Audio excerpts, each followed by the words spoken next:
Hi guys, welcome back to Dhana Vicky blog channel. स्वागत है आप सभी का हमारे ब्लॉग्स में। बताओ आप लोग कैसे हो। तो गाइस, मैं यहाँ पूजा करने के लिए बैठ चुकी हूँ और आज है बृहस्पतिवार, तो विष्णु पूजा कर रही हूँ। और विष्णु पूजा करने के लिए मैंने जल ले लिया है एक लोटे में। और आप लोग बताइएगा आप लोग क्या कहते हैं। हम लोग तो लोटा ही बोलते हैं।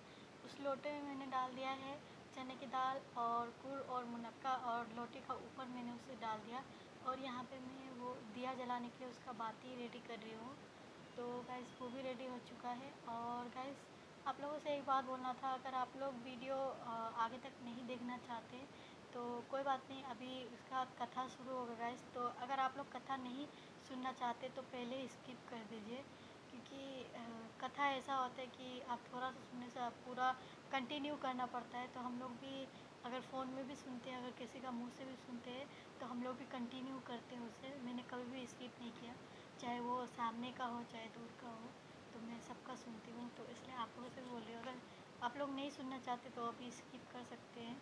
तो इसके बाद अभी कथा शुरू होगा। तो मैं यहाँ पे पूजा करने के लिए पहले तैयार कर रही हूँ। तो मैं यहाँ धूप जला रही थी।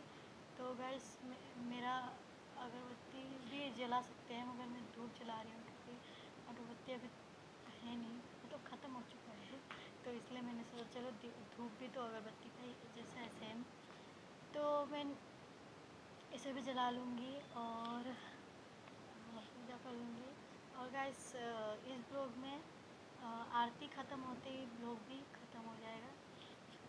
एक्स्ट्रा से मैंने एंड नहीं किया। तो आरती आज का ब्लॉग में ऐसा रहेगा कि आरती ख़त्म तो ब्लॉग भी ख़त्म गाइस, एंड हो जाएगा सब कुछ। तो अब हम लोग पूजा रेडी हो चुका है। तो अब पूजा रेडी होने से पहले गाइस विश मांगते हैं, तो मैं भी विश मांगूँगी जो भी है। तो और ये मैंने कथा का भी वो ले लिया है, तो इसे हम लोग पढ़ते हैं। तो चलिए पहले विश मांग लेते हैं, फिर पढ़ेंगे।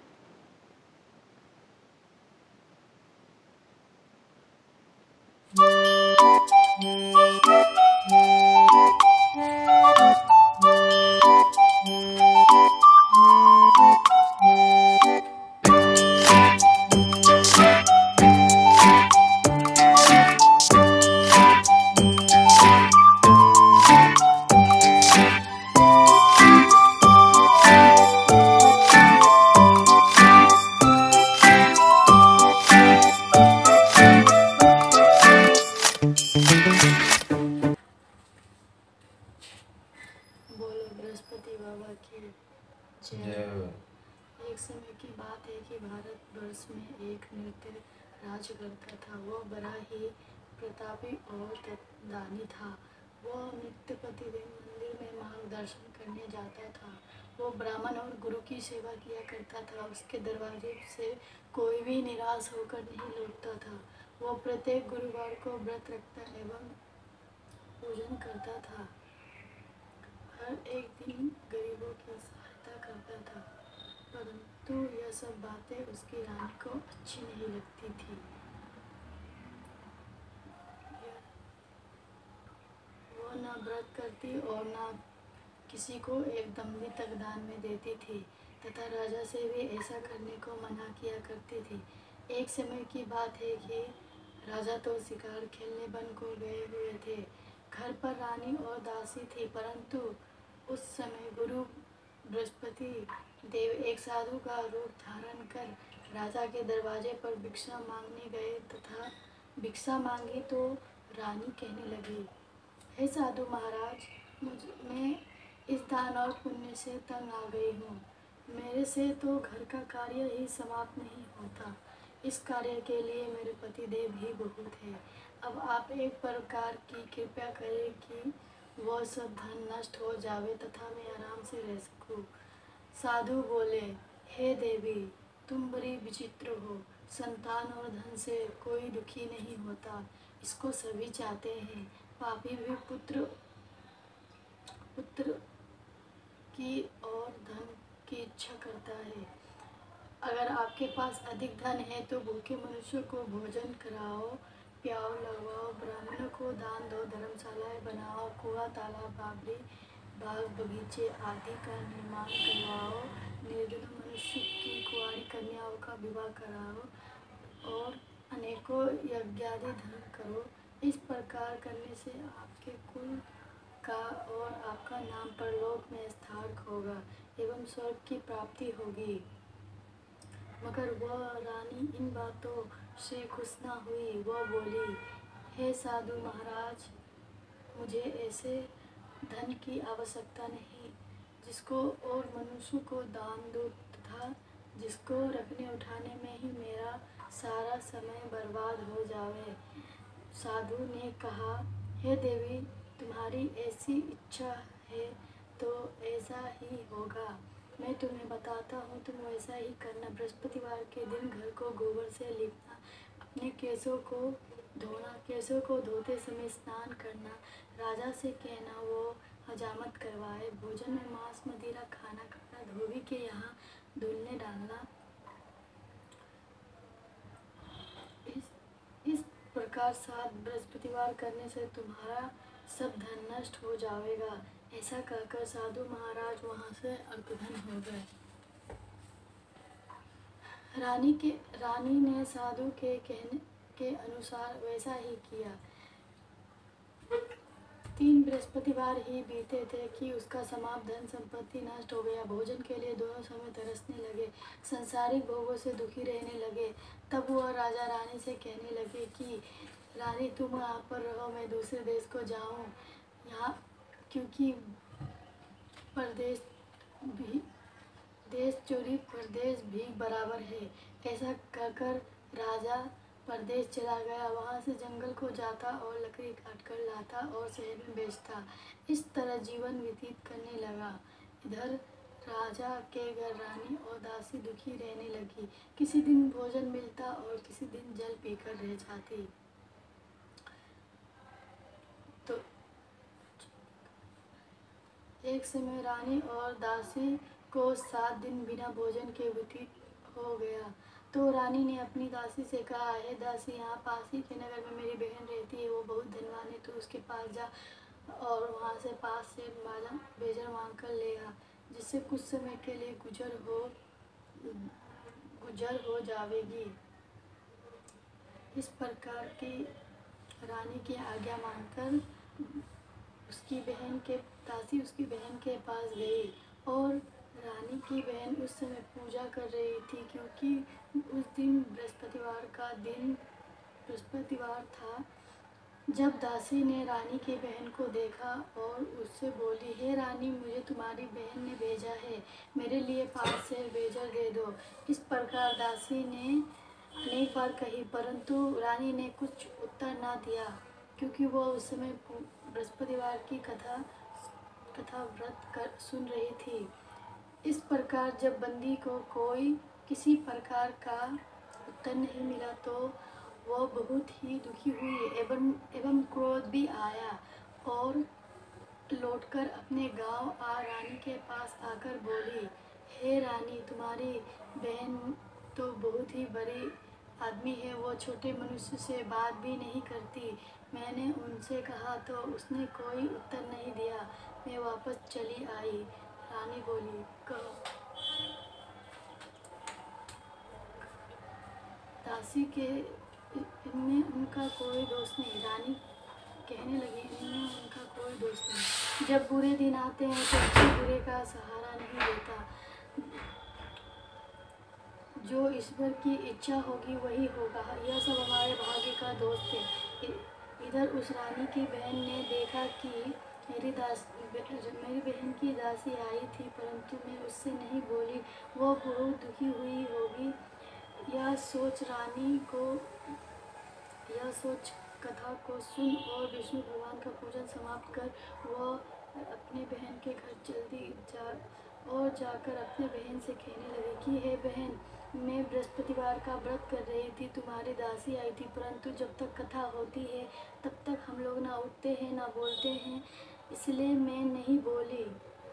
कहो दासी क्यों गई थी? रानी बोली, बहन, हमारे घर अनाज नहीं था, वैसे तुमसे कोई बात छिपी नहीं है, इस कारण मैंने दासी को तुम्हारे पास से बेजर लेने के लिए भेजी थी। रानी बोली, बहन देखो, बृहस्पति भगवान सबकी मनोकामना पूर्ण करते देखो, शायद तुम्हारे घर अनाज रखा हो।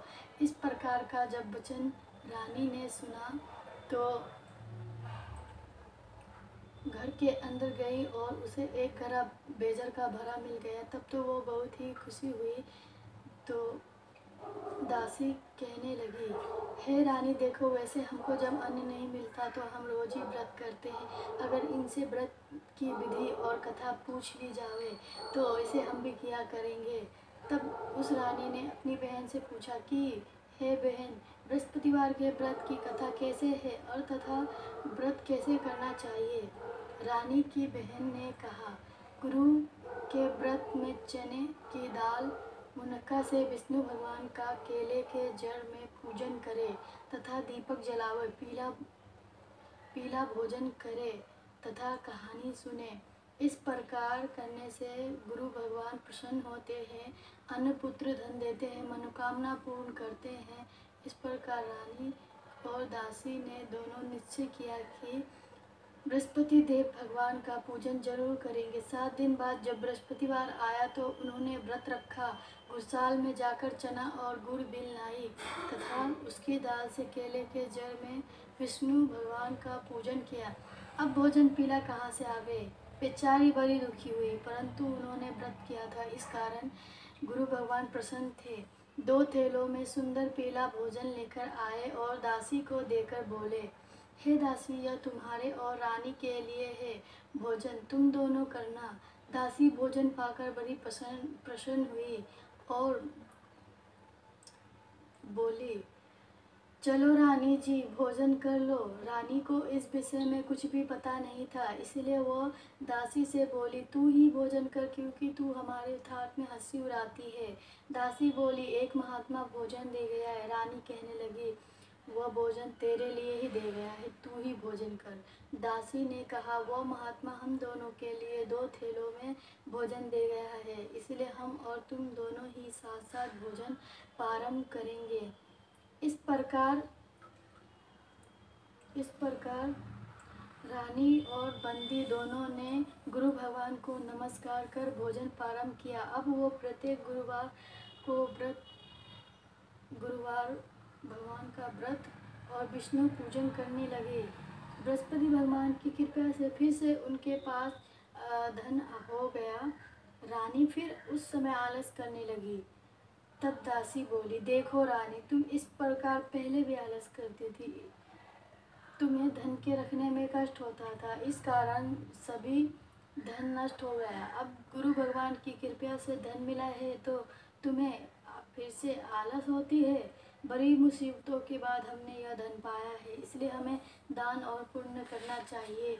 भूखों मनुष्य को भोजन कराओ, प्याऊ लगवाओ, ब्राह्मणों को दान दो, कुआं, तालाब, बाप डिब्बा आदि का निर्माण करवाओ, मंदिर पाठशाला बनाकर दान दो, हरी कन्याओं का विवाह करवाओ। धन को शुभ कार्यों में खर्च करो, जिससे तुम्हारे कुल का यश बढ़े तथा स्वर्ग प्राप्त हो और पुत्र प्रसन्न होंगे। तब वह रानी ने इस प्रकार कर्म करने प्रारंभ किए तो काफ़ी यश फैलने लगा। एक दिन रानी और दासी विचार करने लगी कि ना जाने राजा किस प्रकार से होंगे, उनकी कोई खोज खबर नहीं। गुरु भगवान से उन्होंने प्रार्थना की और भगवान ने रात्रि में राजा के स्वप्न में कहा, हे राजा, उठ, तेरी रानी तुझको याद करती है, अब अपने देश को लौट जा। राजा प्रातःकाल उठा और विचार करने लगा। स्त्री जाति खाने और पहनने की संगनी होती है, पर भगवान की आज्ञा मानकर वो अपने नगर के लिए चलने को तैयार हुआ। इससे पूर्व जब राजा परदेश चला गया तो परदेश में दुखी रहने लगा। प्रतिदिन जंगल में से लकड़ी बीनकर लाता और शहर में बेचकर अपने दुखी जीवन को बड़ी कठिनता से व्यतीत करता था। एक दिन राजा दुखी हो अपनी पुरानी बातों को याद करके रोने लगा। तब वो उस जंगल में से बृहस्पति देव भगवान एक साधु का रूप धारण कर आ गए और राजा के पास आकर बोले, हे लकड़हारे, तुम इस सुनसान जंगल में किस चिंता में बैठे हो, मुझको बतलाओ। यह सुन राजा के नेत्र में जल भर आया और साधु की वंदना कर बोला, हे प्रभु, आप सब कुछ जानने वाले हैं। इतना कहकर संपूर्ण कहानी सुना दी। महात्मा दयालु होते हैं। उससे बोले, हे राजा, तुम्हारी स्त्री ने बृहस्पति देव का अपराध किया था, इस कारण तुम्हारी यह दशा हुई। अब तुम किसी प्रकार का चिंता मत करो, भगवान तुम्हें पहले से अधिक धनवान बनाएगा। देखो, तुम्हारी स्त्री ने भी गुरु भगवान का व्रत करना प्रारंभ कर दिया है। मेरा कहा मानकर बृहस्पतिवार के व्रत करके भगवान तेरी सब मनोकामना पूर्ण करेगा। साधु को प्रसन्न देखकर राजा बोला, हे प्रभु, मुझे लकड़ी बेचकर इतना पैसा भी नहीं बचता जिससे भोजन करने के उपरांत कुछ बचा सकूं। मैंने रात्रि में अपनी रानी को व्याकुल देखा है। मेरे पास कुछ भी साधन नहीं जिससे खबर तो मंगा सकूं। फिर मैं कौन सी कहानी कहूँ, यह तो मुझको भी मालूम नहीं है। साधु ने कहा, हे राजा, तुम किसी बात का चिंता मत करो। बृहस्पतिवार के दिन तुम रोजाना की तरह लकड़ियाँ लेकर शहर को जाओ। तुमको रोज से दुगना धन प्राप्त होगा, जिससे भली भक्ति भोजन कर लोगे और पूजा का सामान भी आ जाएगा। बृहस्पतिवार की कहानी निम्नलिखित प्रकार से है। बोलो बृहस्पति बाबा की जय।